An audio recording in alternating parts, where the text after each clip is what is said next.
Le secret de la pierre verte. La pierre verte que j'ai offerte aux Esséniennes et que vous avez utilisée pour symboliser la présence de l'ange et de l'archange est une vérité absolue. La femme est semblable à une pierre parce qu'elle a un corps, quelque chose de dur qui la rend tangible et lui permet de prendre refuge dans la réalité de la terre, de s'appuyer sur le concret et de ne pas se perdre dans des mondes spirituels illusoires et sans cesse en mouvement.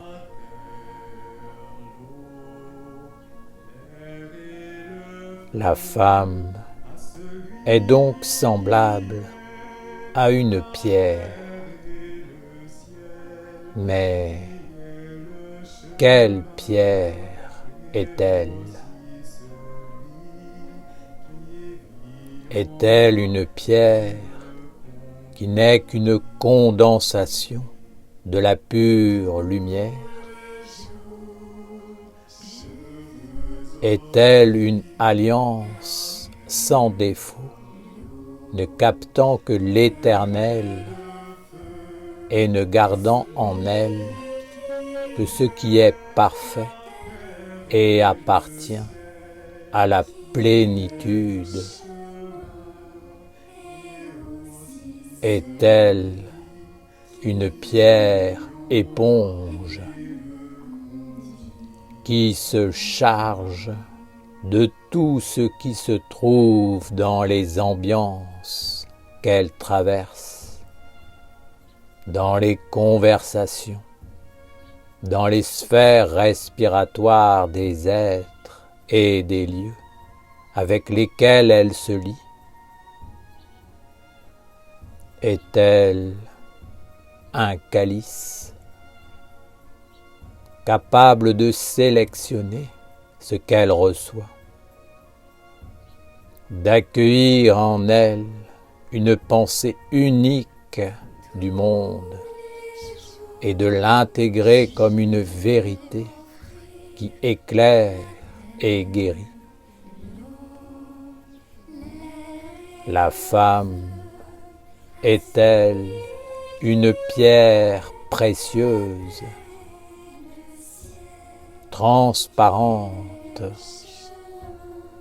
se laissant traverser par la lumière, avec de belles facettes et de belles couleurs qui rappellent les yeux des anges? Ou alors est-elle une pierre faussement taillée, artificielle, destinée à faire briller une apparence trompeuse, essayant de montrer autre chose que ce qu'elle est? La sagesse, c'est comprendre que la vie extérieure est un reflet de la vie intérieure. Mais ce n'est pas le reflet du monde qu'il faut regarder et suivre. Ce n'est pas parce qu'une femme est belle, bien vêtue et a de l'argent qu'elle est sage. Celle qui parle tous les langages, celle qui est belle pour tous les mondes, celle qui a le vêtement de la clarté, celle qui a l'argent pour les œuvres de la lumière et pour faire vivre les autres, celle-là a la beauté intérieure. Une femme observe cette apparence et se dit : le monde est beau comme cela. Je vais faire mienne cette apparence, la dupliquer, afin que le monde entier la voie et l'adopte à son tour.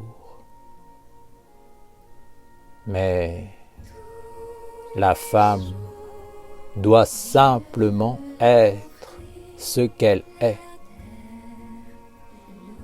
Elle doit rester une pierre dont la vertu essentielle est de pouvoir capter la lumière et garder en elle la pureté, la noblesse, tout ce qui est grand et beau, tout ce qui parle du monde divin.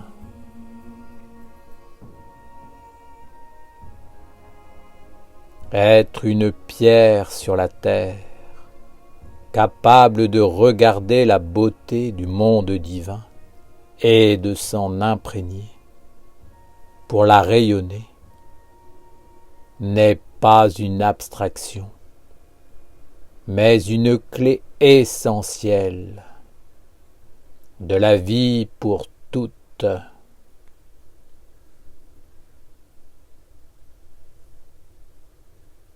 Sois aux yeux du monde une maîtresse qui passe partout sans créer de troubles, qui n'enfante pas l'envie, qui n'éveille pas les forces sombres habitant les mondes souterrains, mais qui apporte le calme, la paix, la richesse, là où elle passe. Si tu sais passer inaperçu, tu connaîtras la véritable force de l'esprit et de la vie intérieure, riche et grande. Rappelle-toi ce qui grandit dans le silence, à l'abri du mauvais et de l'œil du voleur de trésors. Sois la plus grande, la plus belle, la plus pure, la plus lumineuse, la mieux vêtue. Est le sourire le plus angélique, mais dans le cachet, pour la victoire du monde divin, pour sa tradition, sa filiation, son alliance, et pas pour briller devant un monde illusoire et faux. Ne sois pas pour les hommes une pierre, éveillant chez eux une soif de pouvoir sordide, une tendance à cacher leur laideur intérieure derrière des parures illusoires, une avidité destructrice, des plaisirs morbides à salir ce qui est beau et vrai. Ne sois pas une éponge dont ils se servent pour tout dénaturer et faire n'importe quoi. Sois une pierre dont l'apparence est simple, mais qui connaît le secret pour garder en elle la lumière des lumières et la faire vivre sur la terre dans le secret de sa vie et de sa conscience.